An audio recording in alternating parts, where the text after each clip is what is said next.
Welcome back to the Leukopak Lady.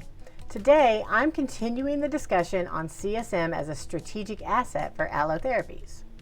In 2026, most companies still treat CSM like a supply chain issue. Leukopak is ordered, donors recruited, cells are collected, Leukopak is shipped, repeat. But this mindset no longer is good enough to ensure successful therapeutic programs. Treating CSM like a supply chain issue isn't just outdated, it's actively risky. So how do most companies think about their CSM strategy? Most of the time they don't think about it at all until manufacturing struggles begin to appear. And this typically happens after early phase trials when it's time to scale up processes. Collection centers are treated like vendors, not partners. And if donor and product specifications are written, it's often without testing biological output or considering differences in donor biology, lifestyle, and health status. When starting material is treated like a commodity, variability turns into a surprise instead of a design of input. So how do we move towards thinking of CSM as a strategic asset? First, plan donor attributes and product specifications early in a program's lifecycle. Protect donor involvement over time, and keep collection processes standardized. Everything about donors and collections should be well controlled, intentionally designed, and actively governed. So think about when you develop strategies for choosing the right vector or investigating the ideal bioreactor or scaling up manufacturing. No one says, we'll figure out the right vector after phase 1, but many programs take this exact approach with donors. So where does CSM strategy belong in the program's lifecycle? It's very hard to change details and specifications of an IND once they're locked in, and most developers don't put much thought into the donors and CSM in the pre-IND phases. But this means that random donor attributes and generic product specifications get silently locked into that IND. And once locked in, every downstream failure looks like a manufacturing problem, even when it isn't.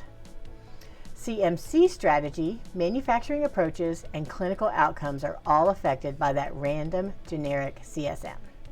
So CSM strategy should be an integral part of each of these phases in order to avoid wasting time, resources, and money, or allowing patient treatment failures to compound without a clear reason to explain why. And a major problem here is that teams are failing to take ownership of the CSM strategy.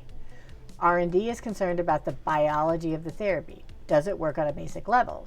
Manufacturing is focused on throughput, resource usage, and maximizing doses. CMC teams are looking at the specs of the therapeutic product. Procurement cares about costs, and clinical teams are looking at patient outcomes.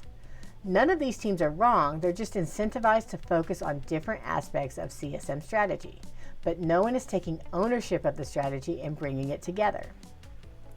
And there are real-world costs to getting CSM strategy wrong. Things I often talk about in this series: batch failures, specification creep, regulatory friction, and poor clinical outcomes, poor enough to get the therapy rejected for approval. And these problems are hard to notice in the R&D phase, but as they compound in later stages, they can end therapies.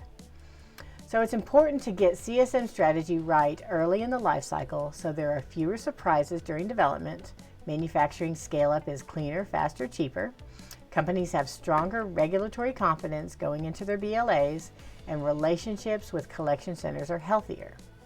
So if you haven't intentionally designed your starting material specs, they're probably not fit for purpose. And the longer you wait to fix that, the harder it becomes. And until you treat CSM as a strategic asset, problems are unavoidable. On the next episode, I'll talk about why Leukopak specifications can fail and what to do instead.